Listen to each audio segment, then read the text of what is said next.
cá vì kiểu nè đàoไปโอ้นี่พลายวินี่นี่กานี่พลายโอ้นี่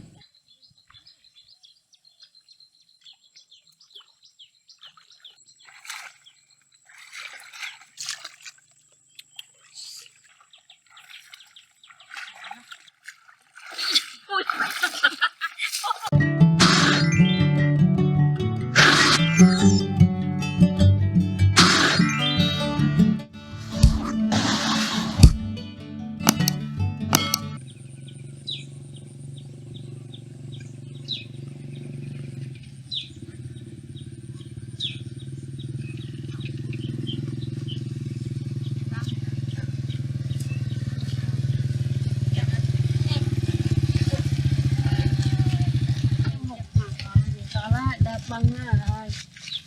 rồi băng một cọ chặt ra đấy chọc voi ra đó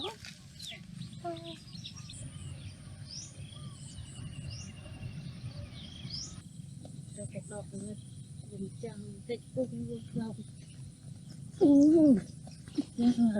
không ra hơi chỗ không tật không lụa đi nhiều là vậy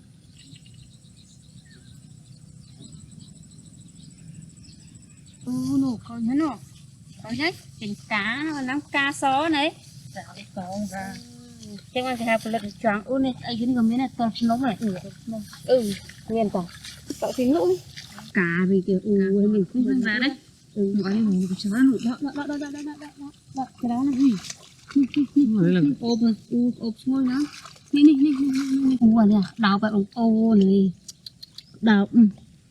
trời nào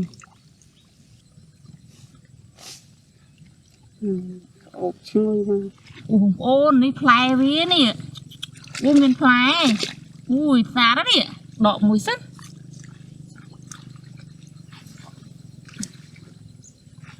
จ้าดัดบัดให้นี่กานี่พลายโอ้นี่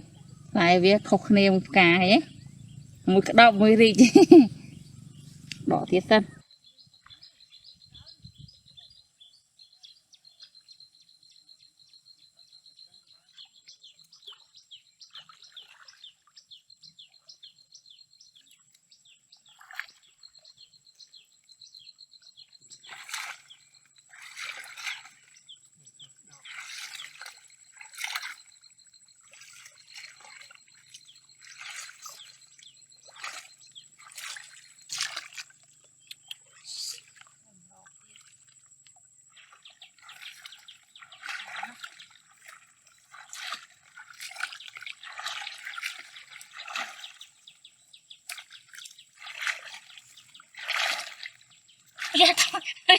ขอบคุณ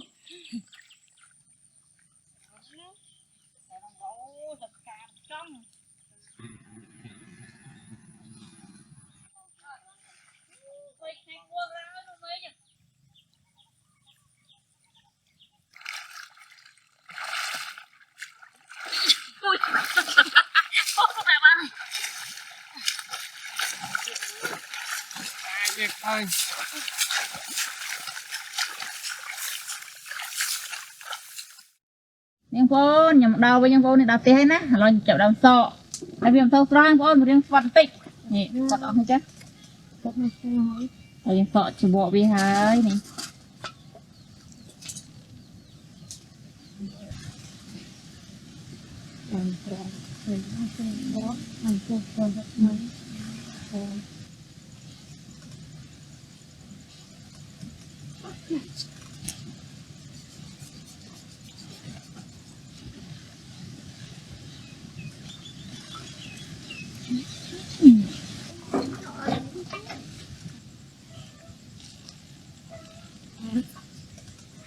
nếu mà con chập đàm đã ngào phụ thuộc thêm hái bao nhiêu đã từ từ có polytray đặt phụ thuộc thêm đó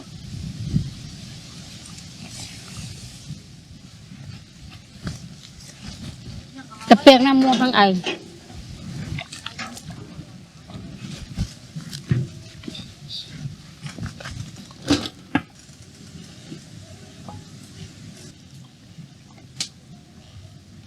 นี่บางคนจอง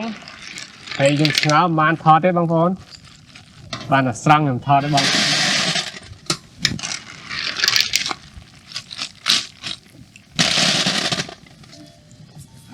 นี่ยังโอนจองยังจะดำกูเวียนะกูอยู่สายแก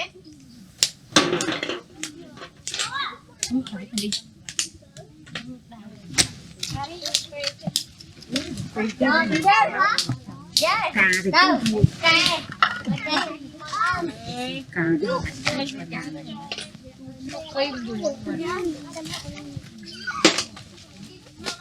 thì bà bố những ngáoแล้วăn về tiết á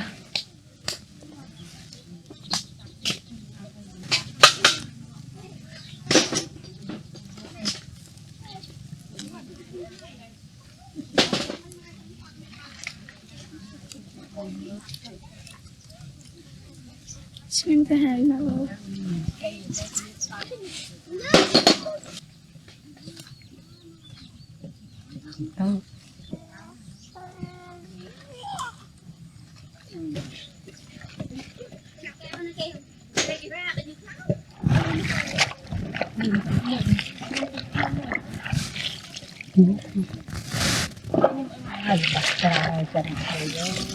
Ôi tuần mới và lật được tròn là mệt.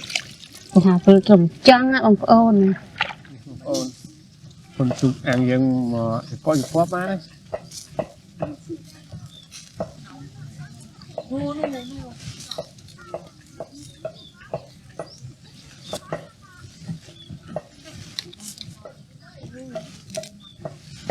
đau này chặt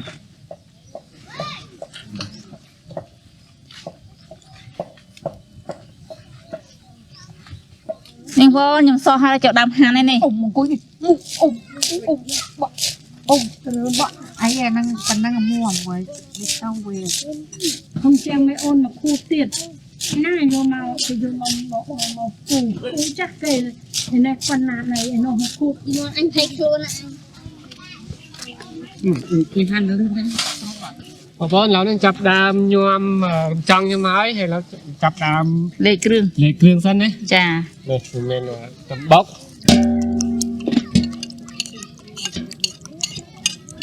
ទឹកប៉លតុំ ទឹកត្រី ទឹក ដី ស្ករសអំបិលបុកតោះបាទ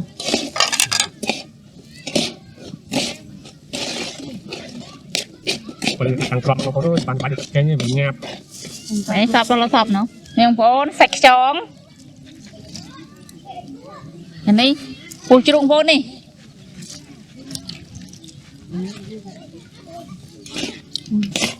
mình chơi còn thì qua sạch con đấy một lúc chân hay là sạch tròn rồi tròn chiết rồi một tật xương hay chứ ta không bó sẵn á một lại xem mình đây nhưng bó cưng sập đó nhưng lại lại châu lại nó sạch đầy cua anh đang cà rốt luôn phôn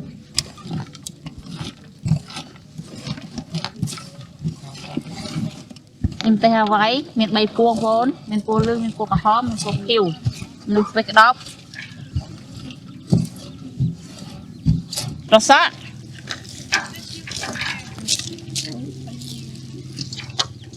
นี่ยังจะบอลเราไปซับเครื่องมาซาซะนะบางคน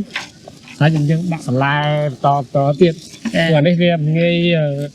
ต้น chà ông phố ní lật rung trắng những đại châu thái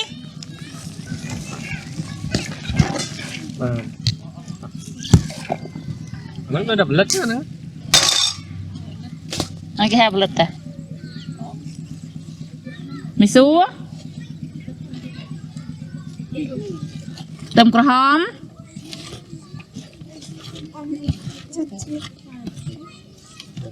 đâm tay hai quá phần này đấy cả nằm té không té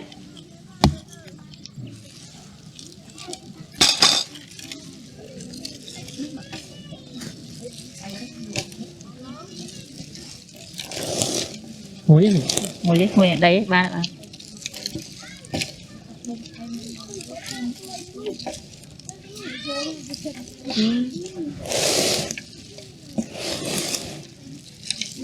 nắp ồn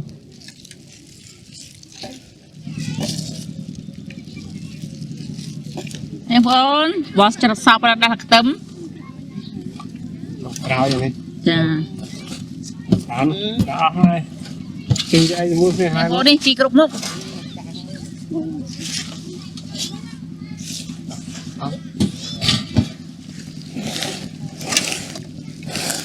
ông phố là bàn thầm rạch bàn hô em phố này là chụp đạp đôi chai chun cọt máu chai bên tên phố luôn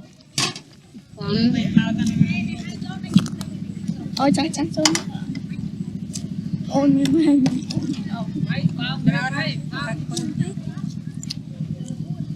số đằng tay anh chắc chắc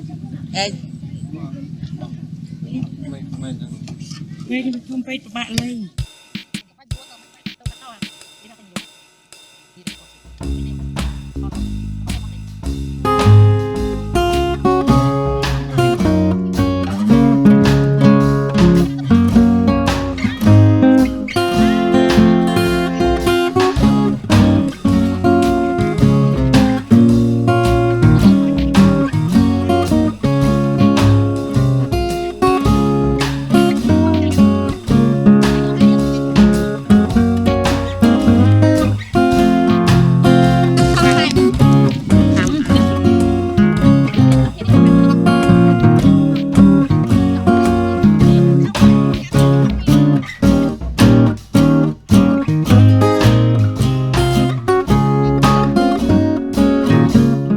bọc vào ơi hộp nhom tròn à cái này chà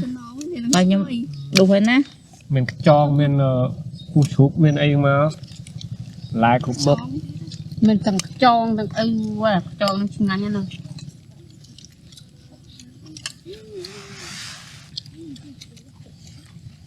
ô này ngon mà lấy thì đúng trắng á nghe chỉnh ra đầu khi nó ngọt lắm đấy đâu cho tôi là một lật đá này nghe không ngăn chân là rất rõ em một con nào tôi cho được đâu hiểu ạ nóng nóng thấu ăn xong bố ơi chết đâu ăn phát không trắng lại mót ạ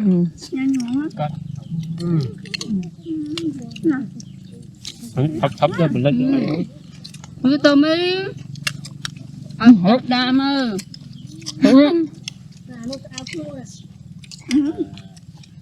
Pas tampal ni.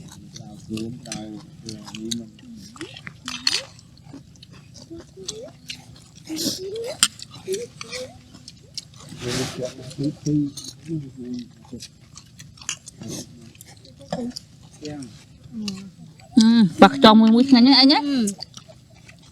bạc tròn làm phải mà ra bạch tròn phải à nó tròn phải nó bạch ra ở mút coi muốn tròn rồi đặt chó mấy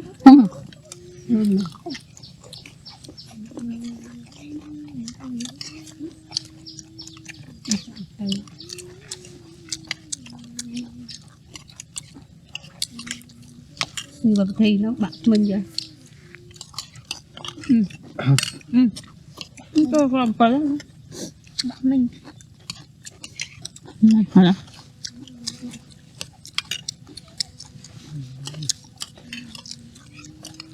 con thập ai ra con thập ai đó con Mình phải làm thật mà. mình làm thập mai